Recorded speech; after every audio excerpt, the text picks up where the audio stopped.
मित्रों नमस्कार, मैं हूं राकेश कुमार। आप देख रहे हैं मत अभिमत।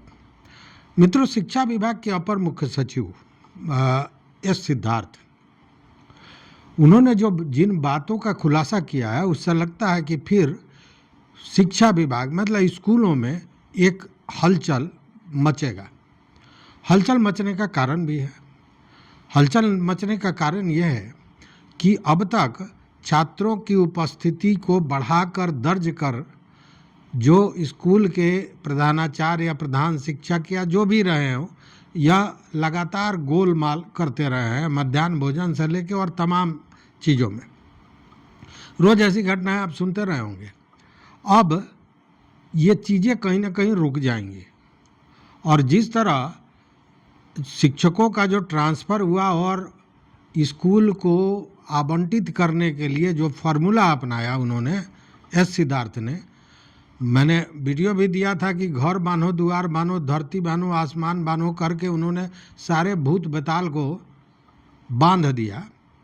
कोई भ्रष्टाचार की सूचना अब तक नहीं आई है, जबकि इतने बड़े संख्या में 1,30,000 शिक्षकों का ट्रांसफ़र हुआ है और उनको बाज़ाब्ता स्कूल आवंटित करना है, लेकिन कुछ भी हासिल नहीं हो रहा है उन लोगों को जो ताक में बैठे थे कि अब कुछ तो हासिल होगा, मौका है, लेकिन वो मौका नहीं मिला।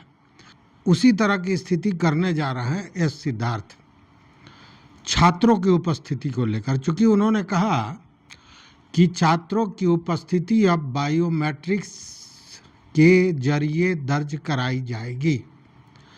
अब स्वाभाविक है कि बायोमेट्रिक्स से अगर छात्रों की उपस्थिति दर्ज कराई जाएगी तो उसमें गोलमाल का कोई गुंजाइश बचेगा नहीं।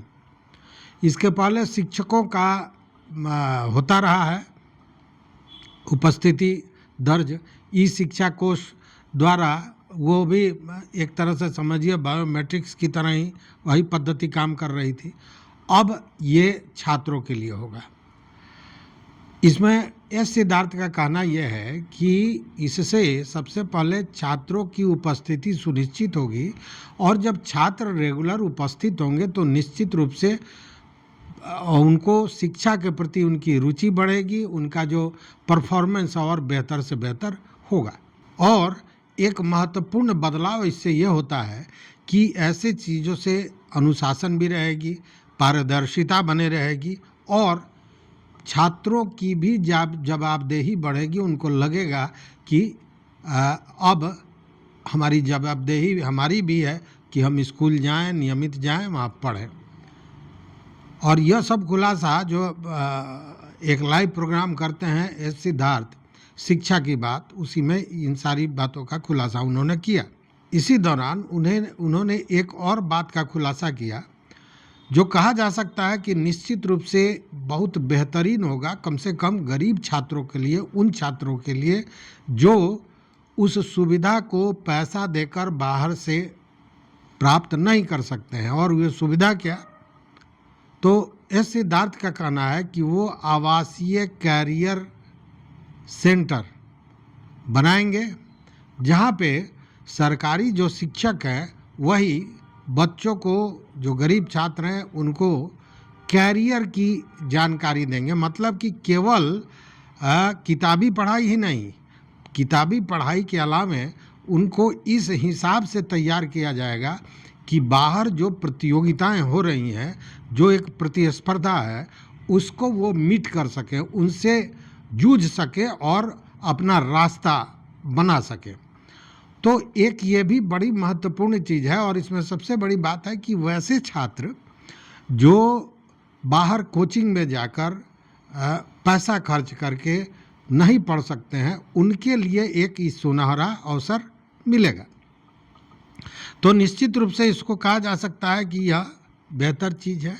उसी की तरह उन्होंने एक और बात कही, यह भी महत्वपूर्ण है। यह भी महत्वपूर्ण है। महत्वपूर्ण क्या कि उन्होंने कहा कि स्कूलों के लिए, छात्रों के लिए मासिक पत्रिका का प्रकाशन शिक्षा विभाग करेगा। मासिक पत्रिका जो छात्रों के लिए होगा। अब वो क्या होगा सो समझिए कि बाज़ाब्ता 1 से 6 वर्ग के जो छात्र होंगे उनके लिए एक निम्न स्तर का, मतलब शुरुआती दौर का, प्रारंभिक, निम्न कहना अच्छी बात नहीं है, प्रारंभिक स्तर का वो पत्रिका होगा जो प्रति माह स्कूलों में पहुंचाया जाएगा, स्कूल की लाइब्रेरी में होगा, बच्चे उसको पढ़ सकेंगे। उसमें मोटिवेशनल से लेकर और शैक्षणिक क्रियाओं की पूरी जानकारी होगी, नई नई बातें होंगी और उसका लाभ शिक्षक भी अपने कक्षा में कर पाएंगे। माने उस पत्रिका का प्रयोग, उसमें जो चीज़ें होंगी उसका उपयोग वो कक्षा में कर पाएंगे शिक्षक बंधु भी। उसी तरह ये कहा गया कि 6 से 8 जो वर्ग है उसके लिए मध्यम स्तर का पत्रिका प्रकाशित किया जाएगा और उसी तरह जो 9वां से 12वें तक, मतलब 9th to 12th स्टैंडर्ड के बच्चे हैं, क्लास के बच्चे हैं, उनके लिए उच्च स्तर का गुणवत्तापूर्ण पत्रिका का प्रकाशन होगा और प्रति माह स्कूलों में भेजा जाएगा, जिससे वो अपनी कैरियर को बना सके। मतलब कैरियर का दिशा निर्देश। देखिए होता क्या है कि अमूमन शहरों में बच्चे अगर 9वां 10वां में जाते हैं तो उनके गार्जियन अगर पढ़े लिखे हैं तो वो ज़िंदगी में आगे क्या करेंगे, वो किस ओर अपना कैरियर पसंद कर रहे हैं, किस विषय में जाना चाह रहे हैं, किस क्षेत्र में जा रहे हैं, ये गार्जियन उनको बताते हैं। लेकिन ग्रामीण क्षेत्रों में इसकी कमी हो जाती है, क्योंकि जो गार्जियन है वो किसान है, वो खुद बहुत अच्छी तरह कैरियर बिल्डिंग की बात नहीं समझ पाता है, इसलिए वो जो कमी है वो यहाँ पूरी होगी। तो एक अच्छी सोच निश्चित रूप से इस सिद्धार्थ की है, जैसा उनका कहना है। उसके अलावा उनका यह भी कहना है कि जो ये सरकारी शिक्षक हैं अगर निजी कोचिंग में पढ़ाते पाए जाते हैं तो उन पर अनुशासनात्मक कार्रवाई की जाएगी, और वह इसलिए कि उनकी प्रतिबद्धता बनी रहे और वो अपने स्कूल को प्राथमिकता के आधार पर ध्यान दें, बच्चों को पढ़ावें।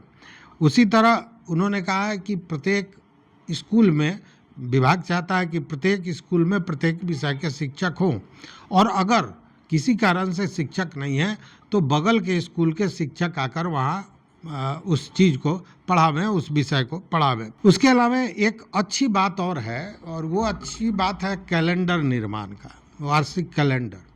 उनका यश सिद्धार्थ ने जो कहा उसके हिसाब से शिक्षा विभाग और बिहार विद्यालय परीक्षा समिति दोनों मिलकर एक वार्षिक कैलेंडर, शैक्षणिक कैलेंडर बनाएगी।